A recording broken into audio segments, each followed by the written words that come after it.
नमस्कार दोस्तों, आप सभी का क्रेजी जीके ट्रिक में स्वागत है।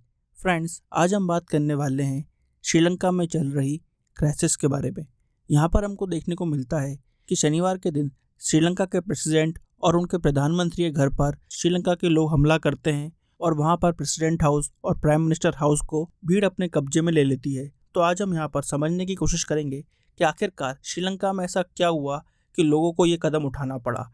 क्यों आज श्रीलंका में भारी संख्या में लोग सड़कों पर हैं, किस बात का गुस्सा है उनके अंदर, क्या चाहते हैं वो, श्रीलंका में क्या चल रहा है, यहाँ पर श्रीलंका के जो प्रेसिडेंट हैं राजापाक्से, उनका क्या रोल है, इस सब के बारे में आज हम डिस्कस करने वाले हैं। आइए सबसे पहले श्रीलंका की प्रेजेंट स्थिति को समझते हैं।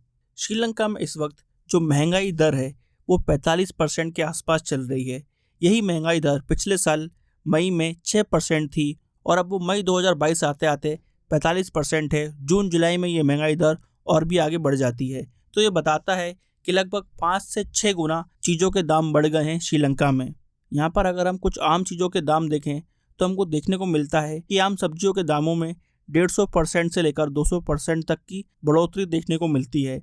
श्रीलंका में पहले से ही कच्चे तेल की कमी चल रही थी, इसलिए वहाँ पर पेट्रोल, डीजल और बाकी पेट्रोलियम प्रोडक्ट्स की कीमतों में पहले से ही 4 से 5 गुना की बढ़ोतरी चल रही है। और साथ में हम ये भी देखते हैं कि श्रीलंका की करेंसी लगातार गिरती जा रही है। जहां 2021 में 200 श्रीलंकन रुपीस में $1 मिलता था, अब वो 362 रुपये में $1 मिल पाता है। सिमिलरली ब्रिटिश पाउंड हो या फिर इंडियन रुपी हो, उसके मुकाबले श्रीलंका की करेंसी लगभग 80 से 100% तक गिरी है।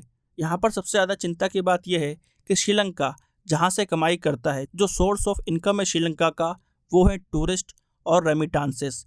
कोविड के चलते पिछले 2-3 सालों में श्रीलंका के पास टूरिस्ट का आना कम हुआ। मई 2021 में सिर्फ 1500 टूरिस्ट आए थे और मई 2022 में हम देखते हैं ये संख्या 30,000 तक पहुंच जाती है, क्योंकि कोविड पैंडेमिक का असर धीरे धीरे कम होना चालू होता है और अब श्रीलंका में टूरिस्ट के थ्रू कमाई होना चालू होती है। मगर यहाँ पर हम ये भी देखते हैं कि जो श्रीलंका के लोग बाहर काम करते हैं और वो जो पैसा बाहर कमाते हैं वो पैसा श्रीलंका में वापस भेजते हैं। इसको हम बोलते हैं रेमिटांसेस। इन रेमिटांसेस में भारी कमी आई है, लगभग 50% की कमी देखने को मिलती है मई 2021 और मई 2022 के बीच में। यहाँ पर हमको एक बात और नोट करना चाहिए कि श्रीलंका के प्रेसिडेंट राजापाक्से ने ये प्रॉमिस किया था कि वो टैक्सेस को कम करेंगे और उन्होंने ऐसा किया भी। मगर ऐसा करने से हुआ ये कि गवर्नमेंट की आय कम हो जाती है और यहाँ पर अगर हम tax revenue as a percentage of GDP देखें तो वो गिरते गिरते लगभग 7%, 6% पर आ गया है। यानी कि गवर्नमेंट की कमाई पर काफ़ी असर पड़ा है और इसी वजह से गवर्नमेंट अब लोगों की मदद नहीं कर पा रही है। इस बात को हम इस डाटा से और अच्छे से समझ सकते हैं। यहाँ पर गवर्नमेंट का रेवेन्यू यानी कि उसकी आय है 1464 बिलियन श्रीलंकन रुपीज़ और गवर्नमेंट का खर्चा यानी कि एक्सपेंडिचर है उसका 3552 बिलियन रुपीज़। तो ये बताता है कि गवर्नमेंट यहाँ पर जितना कमाती है उससे लगभग 2.5 गुना ज़्यादा खर्च कर रही है। इसलिए श्रीलंकन गवर्नमेंट पर कर्जा लगातार बढ़ता चला जा रहा है और श्रीलंका का जो फॉरेन एक्सचेंज रिजर्व यानी कि जो मुद्रा भंडार है वो गिरता चला जा रहा है। इसी वजह से श्रीलंका ने इस साल $51 बिलियन का जो उसको लोन की रिपेमेंट करनी थी वो देने में उसने अपनी असमर्थता बताई। तो फ्रेंड्स, ये बातें बताती हैं कि श्रीलंका में क्राइसिस किस लेवल पर चल रही है। आइए अब हम श्रीलंका के प्रेसिडेंट गोटाबाया राजपाक्से का रोल डिस्कस करते हैं। यहाँ पर श्रीलंका के प्रेसिडेंट गोटाबाया राजपाक्से जो क्राइसिस फेस कर रहे हैं उसको हम 4 डायमेंशंस में डालकर देख सकते हैं। पहला डायमेंशन है यहाँ पर इकोनॉमिक, दूसरा है सोशल, तीसरा है गवर्नेंस और चौथा है लेजिटिमेसी। ये 4 मेजर मुद्दे हैं जिन पर राजापाक्से की सरकार को घेरा गया है। अगर हम बात करें इकोनॉमी की तो कोविड-19 के चलते हम ये देखते हैं कि हर देश ने एक हेल्थ क्राइसिस देखी। श्रीलंका ने भी यहाँ पर पब्लिक हेल्थ क्राइसिस देखी और इस हेल्थ क्राइसिस की वजह से श्रीलंका की इकोनॉमी पर काफ़ी बुरा असर पड़ता है। मगर सबसे बुरा असर कोविड-19 की वजह से सोशल इम्पैक्ट पर पड़ा।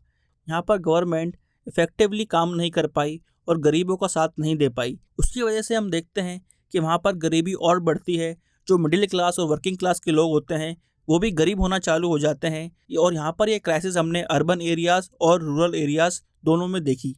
और दूसरी तरफ यहाँ पर राजापाक्से ने जो प्रॉमिस किए थे श्रीलंका से कि वो श्रीलंका के अंदर स्टेबिलिटी, सिक्योरिटी, डेवलपमेंट और प्रॉस्पेरिटी लाएंगे, ये सब प्रॉमिसेस वो पूरा नहीं कर पाते हैं। और यहाँ पर हमको ये बात नोट करना चाहिए कि जब 2019 में वो इलेक्शन जीते थे तभी से उन्होंने अपनी आइडियोलॉजी क्लियर कर दी थी, जहां पर उन्होंने बोला था कि वो श्रीलंका की मेजोरिटी के लिए काम करना चाहते हैं, जो कि हैं सिन्हालीज बुद्धिस्ट। यानी कि यहाँ पर श्रीलंकन तमिल्स को साइडलाइन किया गया और गोटाबाया राजपक्षे ने यहाँ पर मेजोरिटी को अपीस करने की कोशिश करी ताकि वो इलेक्शन जीत सकें।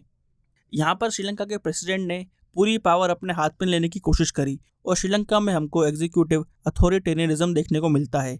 इसका यह मतलब है कि श्रीलंका के प्रेसिडेंट के पास पूरी पावर आने लगती है।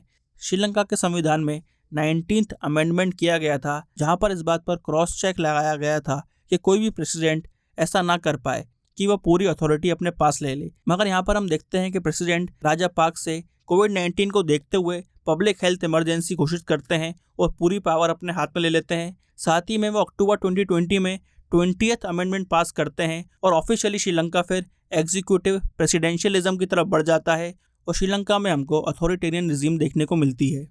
यहाँ पर श्रीलंका के प्रेसिडेंट ने एक नया ट्रेंड चालू करा, जहाँ पर उन्होंने मिलिट्री ऑफिसर्स को सिविल ड्यूटी देना चालू करी।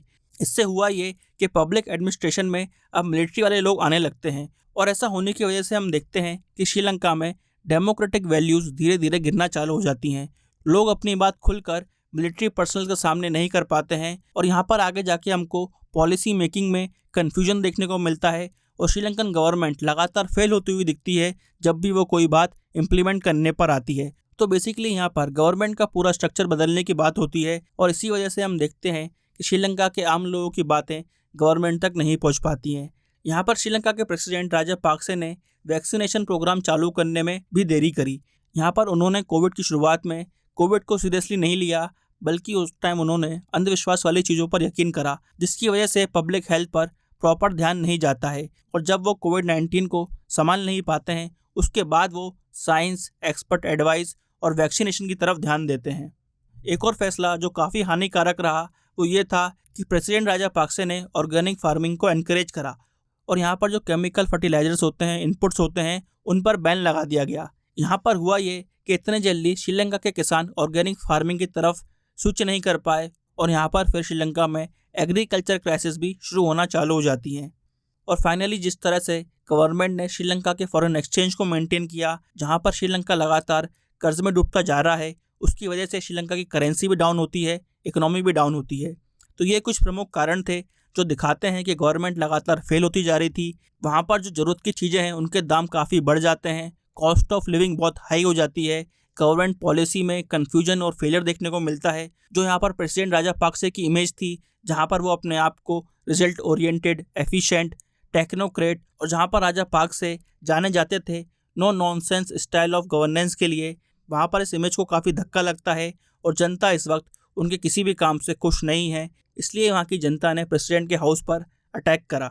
यहाँ पर हमको ये बात भी नोट करना चाहिए कि प्रेसिडेंट राजापाक्से के जो फैमिली मेम्बर्स हैं वही गवर्नमेंट में हैं। लगभग 6 मेंबर्स श्रीलंका की गवर्नमेंट में हैं, जैसे कि महिंद्रा राजापाक्से जो फॉर्मर प्राइम मिनिस्टर और प्रेसिडेंट रह चुके हैं, बसिल राजापाक्से जो फॉर्मर फाइनेंस मिनिस्टर हैं, जमाल राजापाक्से जो फॉर्मर स्पीकर हैं पार्लियामेंट के और मिनिस्टर रह चुके हैं, नमल राजापाक्से मिनिस्टर रह चुके हैं, शशिंद्र राजापाक्से फॉर्मर मिनिस्टर रह चुके हैं और सीएम रह चुके हैं यूएवी प्रोविंस के, और आखिरी हैं योशिता राजापाक्से जो चीफ ऑफ स्टाफ रह चुके हैं प्राइम मिनिस्टर के साथ।